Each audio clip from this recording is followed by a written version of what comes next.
Hi, good afternoon, everybody.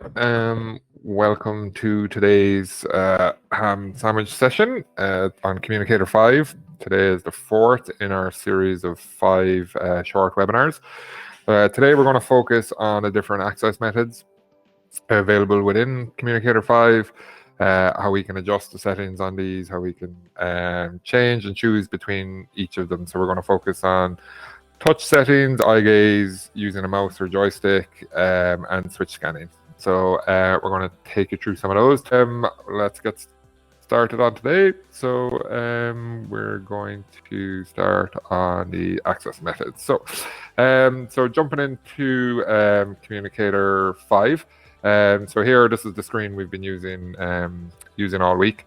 So if I want to find my settings to adjust my input method, again, you right click on your mouse. If you have a touch screen, you hold your finger on the screen for a second or two, or if you're using the keyboard, it's Control and M. So I'm going to right click. I'm going to use the advanced settings initially. So it just gives me a few more options in the advanced settings on my input method. So maybe if you're working with somebody and you're setting them up for the first time, you may go through the advanced settings initially, but there are simpler settings as well that the user themselves can change their settings. So which I'll show you shortly. So when I open up advanced settings, actually the first tab is your input. So I'll click on input method and a little box pops up and it has four different kind of categories of input. So we have gaze interaction, which would be if we're using an eye tracker or an eye gaze device. Touch or mouse, I'm using a mouse today. Switch scanning if we're using a switch, or mouse dwell if we're using a mouse and we mightn't be able to click, use the click on it, or if we're using a joystick or a trackball or anything like that where we might be able to move the cursor but we may not be able to click, we use the dwell function on that. So when I select touch mouse, there are some settings within this. It's laid out a bit different. It's similar to Snapcore First, which we ran through 2 weeks ago on the access methods where we talked about touch enter and touch exit. So it's laid out a little bit differently in Communicator 5, but you can do a lot of those functions as well. So for example, touch exit trigger selection when mouse button is released. So what that means, if I select that and I press OK, and I'm going to press OK now. So what this means is that I can hold down the mouse, which you can see the cursor, if you can see it, it's turned into a little hand. I still have my finger pressing the click, so I can move it along. I haven't let go of the click, but when I release, then it presses it. So instead of clicking, I press and hold and I release. So if you think of somebody that's using a touch device, they may put their finger down on the screen and move their finger along on the screen until they find the button that they want to press, and then they release. So that's what that feature does. So I'm going to go in here again and turn that off. And then there are other things you can, the minimum time a button has to be pressed. So that might be somebody that you want them to hold their finger on a button and then release. So instead of them tapping maybe multiple times across different buttons, if they're using a touch device, you may want them to hold it for a certain amount of time. So you can play around with these, you can adjust the time, etc. So obviously not a huge amount of different settings you can have within touch or mouse click, but there are a few there if you want to play around for people who may have different access needs. The next one, I'm going to jump down to mouse dwell before I go into switch scanning and gaze interaction.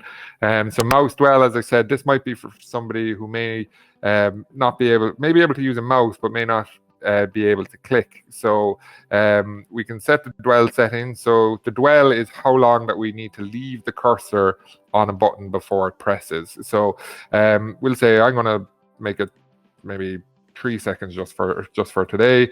I can change the color.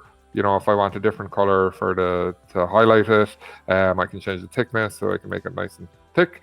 So I'll go in and I'll show you what this means. So I have to rest my cursor over a button for 3 seconds for it to select. Obviously, as you can see, that we could change that time. So I'm going to move the cursor around.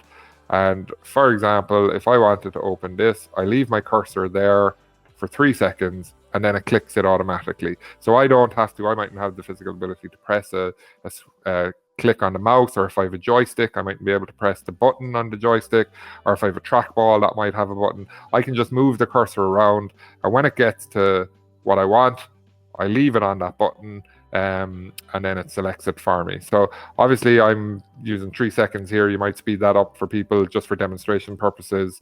I'm using 3 seconds here today. So that's the mouse dwell function. Again, I'm going back into my advanced settings. So I can click the input method. I'm going to now switch to switch scanning. So if you don't know what switch scanning is, you may have some users that may use a switch. I'm using a small one here today. It's a small Pico button. And you can use any other types. We have loads of different types of switches. That's a large Pico button. We have buddy buttons. Just check out our website on the assistive technology page and you'll find lots of different options for switches. So when I select switch scanning, I can change my switch scanning settings. So to say what I'm using a switch port on my computer here. You could use the keyboard, you could use your mouse. So you could use right and left as your click for switch. I can change, if I'm using a keyboard, I can change what keys I want to click to use as a switch, or you can use a joystick as a switch. But as I said, today I'm using a switch port. So if I'm happy with that, what happens is I click my switch, which I've done here. I've pressed my button, it starts scanning, press it again. You can see the boxes are highlighting. And then when it gets to what I want, I press it again. So that's how you would use a switch in software. I'll go out onto the main page and kind of show you it here. So I press my switch, it's scanning through the rows. I'll go into my phrases. For example, I want to talk about eating. So I'll press my switch, it's starting to scan through. And I press again. I'd like that. And that's me using a button. So I'm using a button to press. Some people might use their hand. Some people might use a head switch. So they might have the switch by their head. They might have it by their foot, by their knee. There's lots of different options for switches, and they come in all different varieties, etc. So again, you can change the settings. So what I was using there was just a simple row, column, and auto switch scanning using one switch. If I click on, sorry, I did that a bit quick, beside input method, we can see we have scan settings here. If I click on scan settings, I can change the time, how long it goes between each group. Do I want to scan all groups? How many times will it scan it before it stops? So I'm not going to go into a huge amount of that today, but there is different types of scan methods. So as I said, I was using a single switch automatic scan. So when I pressed it, it starts scanning. I may use a two-switch scan. I may use one switch to move the boxes, and then I press another one to make my selection. A step scan with timeout. So this is when you press switch 1 to move on to the next group when the group is highlighted for a given amount of time. So when you move it, you press the buttons to move it, and then when you leave it on a certain section for a amount of time, it selects it automatically for you then. So a little like the dwell settings that we were using for the mouse.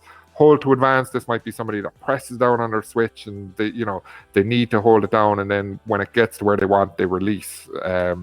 Hold advance for timeout and two switch. So you can read, it tells you what each one of these do, and you can change the suit. So again, it all depends on the person you're working with. Can they handle two switches? Do they press and release? Do they hold down? You can edit those to suit the person you're working with. So again, you've got some more settings you can change for your scanning in scan settings. So I'll go back to input method. And the last one then we're talking about is gaze interaction. So this would be using an eye tracker with your software. So we would go into gaze interaction settings if we wanted to set it up, which I've already done this. I have an eye tracker here. I've calibrated. You can see there are my eyes coming up on the screen there. So if I turn it into gaze interaction settings, I press OK, and I can start using my eye tracker on it now. So when I select buttons, you can see the red clock that's coming on each of those buttons. When I want to select something, I just leave it the wheel fully turn, and then I can start to use my eye tracker to communicate. Hello, my name is Connor. So there are lots of different settings that we can change between it. So as I said, I can go into my gaze interaction settings here. I can change, I can have a look at my track status. So this will bring up, where my eyes are at the moment. I can calibrate within the software. I can pause my interaction. I can change my activation. So the dwell time that I'm using. So if I wanted to, increase it or decrease it, that's the length of time it takes that clock wheel to turn. So I can, have different dwell times. One for my keyboard, might be faster on my keyboard, but when I'm moving around the software, I might have it quite slow, and so on. So we can change all these. I'll go into these in a little bit more detail, but they're the advanced settings on how to change my input method. So I can change between, as I said, the gaze interaction, touch settings. I've got my scanning, and I can use mouse dwell, which may be a joystick or keyboard, or joystick or mouse, sorry. So I'm going to go back out onto my home page of Communicator 5. So here, as we've kind of gone through over the last few days, how we can set it up that, add the pages that we want to use, the different, whether it's accessible apps or communication or whatever it may be. We can also add settings to these pages. So if I right click and I click on edit home page, and I add page sets up here, we went through this on Monday, and I go into text communication, we can see that if I scroll down into my settings, I've already added these, but I can add my gaze interaction settings, I can add my input method, and I can add some settings. There are more there. I can add a button to go into advanced settings. So depending on who you're working with, you can decide, do you want these buttons on your home page or not? So what this means, if it's on the home page, the user themselves can change their input method. So if I go into input method here, I can now choose between, touch, switch scanning, and gaze interaction. So I might want to change over to switch scanning. I'm going to say no now, but me as the eye gaze user, I might be using eye gaze for a certain amount of time during the day, but I might get tired. I might, it might be a different setting. I prefer to use a switch. I, the user myself, I can change those settings. I can change my input method. So that's kind of good for users. I can also change some of the settings. So if I go into those gaze interaction settings, me myself, I can check my track status. If I want to do a calibration, I can. If I want to change my activation, change that dwell time. If I want to use a switch with my eye gaze, I can change my profile. So this is, especially since the new eye trackers with Tobii, that we can use them outdoors. One of the kind of recommendations is that you have two different profiles for your eye tracker, one for indoors and one for outdoors. So the user themselves, maybe if they're going outdoor, they might change their their eye gaze settings to outdoor. So the calibration for outdoors is set for this one. And then when I come back indoors, I might go back to my default one. So the user themselves has all that. You can make all these changes themselves. They can change their switch scanning. If they want to go into their switch scanning settings, they can change their scan rate. They can speed it up, slow it down. So it gives a lot of independence to the user themselves, that they're able to do this from their software, and they don't always have to kind of rely on somebody to do this for them. So that's your input method. You can go straight in if somebody wants to go straight into their gaze interaction settings, which we just covered. They can do that also. Or if they want to kind of go into some kind of basic settings, we might put that on the home screen as well. So so especially for people that may be in between different access methods, they may, as I said, they may at different times of the day or in different scenarios, they may use a switch or they may use a joystick, whereas other times they may use eye gaze. That's the nice thing about Communicator 5, is it gives the user themselves that ability to change their access method. A good example of this may be somebody maybe with a degenerative disease, that they may have started out using as a touchscreen, but they may end up having to use Communicator 5 as an eye gaze device. They can get started using it for email and phone and their accessible apps, and they might use it on a Windows tablet, and then they might transfer all that to an eye gaze system as their disease progresses. So they're good features for that. We have specific devices that may be good for that. For example, if I just bring this up, if we go into the eye gaze settings on our web page, our eye gaze devices, if we go to the iMobile Plus, this might be a good one for somebody maybe with degenerative. When we have a look at it, they could start out, this tablet here is a Microsoft Surface Pro. So somebody may which is a touchscreen. So they may start out with just the Microsoft Surface Pro.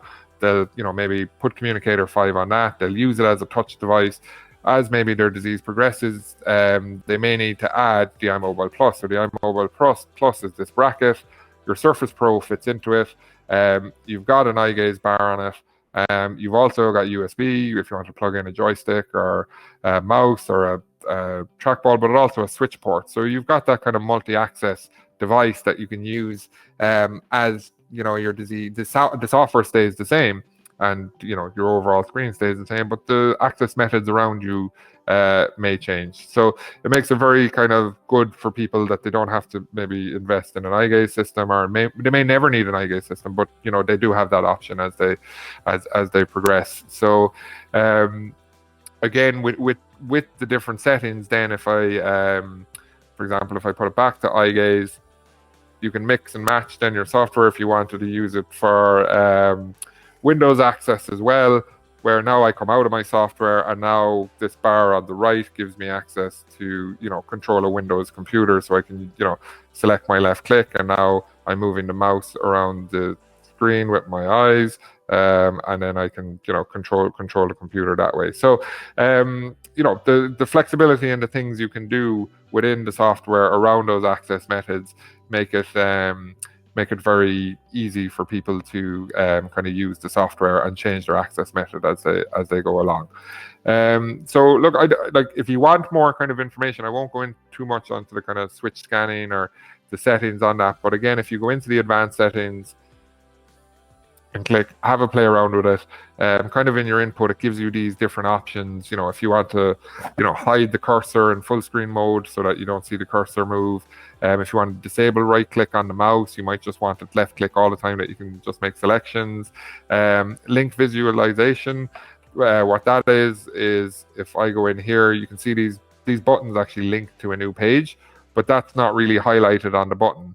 If I go back to advanced settings and I turn on link visualization, bit of a tongue twister, I'll click folded corner, for example. I click OK. Sometimes it just takes a second or two for these settings to kind of realize, but now you see I've got a little tab on the button. So any button that links to a new page would have that visualization. You can also do things like in your scan settings, you can set up audible cues, or sorry, it's in here. So on your feedback sound, so if you're using a switch scan, it'll tell you what the button says or does as you're scanning along. So if you have a visual impairment and you mightn't be able to read the buttons or see them, it'll just give you some audible help if you need to do that. You can also then have, this question was asked in SnapCore first as well. So if you're using a switch scan, for example, with an audible cue, you can have that audible cue play through a headphone or something, so that the other people in the room don't hear your audible cue. They may only hear the message that you say or something like that. So you can change all those properties and devices within sound here in your feedback sounds. So so that's kind of it. That's kind of the input methods for Communicator 5 and how you can adjust them and how you can change them and how they may be of use to different people